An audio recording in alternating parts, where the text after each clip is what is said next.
Sa bawat okasyon, hindi naman talaga mawawala po ang creamy maha.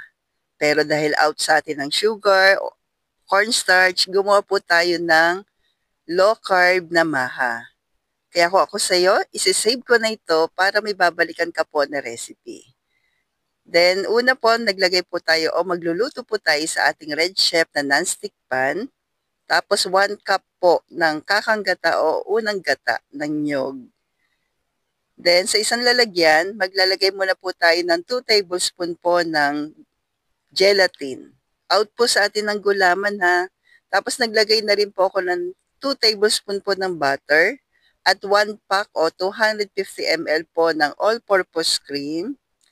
Tapos mix mo lamang po. Then add po ng 1 tablespoon po ng sweetener. Stevia erythritol po yung nilagay ko po. Pwede din na monk fruit. Then bago po tuluyan kumulo, nilagyan ko po ito yung ating gelatin. Tapos, yan. Tutunawin lang po natin. Huwag nyo po ida-direct kasi mabubuo-buo yan.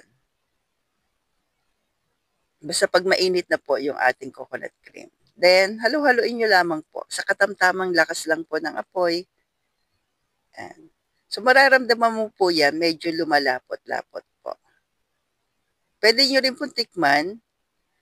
Kung matabang, mag-add na lang po kayo ng sweetener. Pero para sa akin, okay na to. Kasi yung natural na lasa ng gata, panamis-namis. Tapos, naglagay lang po ako ng 1 teaspoon po ng vanilla.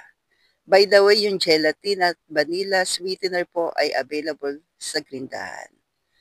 Then, okay na po yun. Tapos, ilagay na natin. Ano ba yan?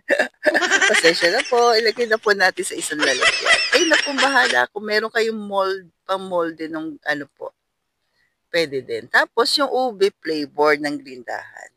O, di ba po? Mainit pa rin kasi siya, kaya pwede pa yan. Nandiyan na po lagyan po. Tapos, siyempre, low carb cheese. Out po sa atin ng maisa, kaya cheese po ang nilagay ko po. Palamigin bago po ilagay sa ref na magdamag. Then, okay na po. Meron ka na pong napakasarap at healthy, no added sugar po na creamy maha.